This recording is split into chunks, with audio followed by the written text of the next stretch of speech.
Hello बच्चों। Question में दिया है railroad train is travelling 30 metre per second in still air. The frequency of note emitted by the locomotive is 500 hertz. Clear, what is the wavelength of sound in front of the locomotive and behind the locomotive, and what is the frequency of sound by stationary listener in front of the locomotive and behind the locomotive। तो समझो बात को।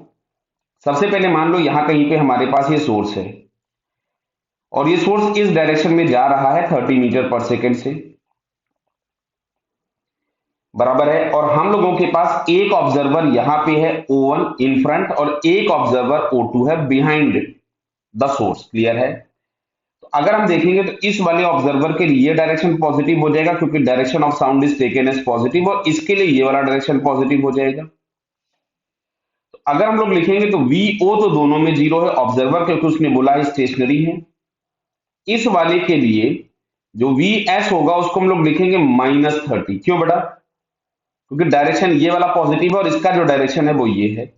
जबकि इसके लिए हम लोग VS is equal to लिखेंगे +30 मीटर पर सेकेंड। उम्मीद करता हूं ये बात समझ में आ रही होगी। क्लियर है। तो अब अगर हम लोग यहां से निकालते हैं एफ एपरेंट, अगर हम लोग फाइंड करने की कोशिश करेंगे तो एफ एपरेंट हम लोगों को क्या मिलेगा? हम दोनों के लिए निकाल रहे हैं, सामने वाले के लिए और पीछे वाले के लिए। तो अगर मैं इसके लिए लिखता हूं f apparent, f apparent is equal to आपको मिलेगा f actual V minus VO upon V minus VS। This is the basic relation. Clear. अच्छा, जो एफ एक्चुअल दिया गया था वो 500 दिया गया है। स्पीड ऑफ साउंड देख लीजिए कितना दिया है। तो स्पीड ऑफ साउंड दिया है 344। कितना दिया है? 344। तो ये मैं वैल्यू पुट कर देता हूं। ऑब्जर्वर दोनों ही केस में रेस्ट पे था। यहां से हम लोगों के पास आता है 344 अपॉन 344 माइनस 30, बराबर है। इसको पूरा अगर हम लोग सिंप्लीफाई कर ले रहे हैं तो ये वैल्यू हमारे पास आती है, कितनी आ रही है? तो देखिए ये आ रही है 584 नियरली। क्लियर है। इतने हर्ट्स आ रही है एफ एपरेंट, ये आ रही है इन फ्रंट। क्लियर। अच्छा, बैक वाले के लिए बात करते हैं। तो यहां से अगर हम लोगों ने लिखा f apparent is equal to f actual, अच्छा V माइनस VO तो जीरो है और इसमें V माइनस VS कीजिएगा तो माइनस ऑफ माइनस आपके पास क्या होगा? प्लस हो जाएगा, मतलब 344 प्लस 30। क्लियर। इसको अगर हम लोग सिंप्लीफाई करते हैं तो ये आ रहा है नियरली 460 हर्ट्ज। क्लियर है। कितना आ जाएगा? 460 हर्ट्ज। अब सुनो इधर, फिर हम लोगों ने कभी कहीं पढ़ा था V बराबर एफ लेमडा, पढ़ा था।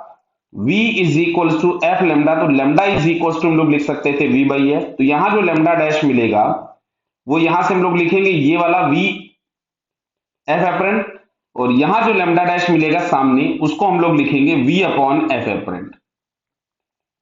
जो एफ एपरेंट सामने वाला है वो ये है और एफ एपरेंट जो बिहाइंड वाला है वो ये है। क्लियर है। तो इसको अगर हम लोग सॉल्व करें तो यहां से हम लोगों को लिखना पड़ेगा 344 अपॉन 584।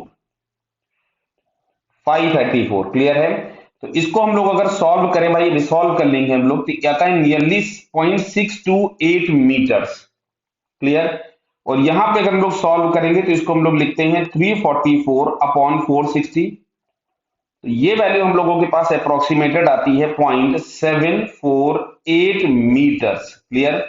तो ये हम लोगों के पास आ गई वेवलेंथ और ये है फ्रीक्वेंसी। देखिए मैं इसको डब्बे में बंद कर दे रहा हूं बॉक्स में। ये है फ्रीक्वेंसी इन फ्रंट और ये है वेवलेंथ इन फ्रंट।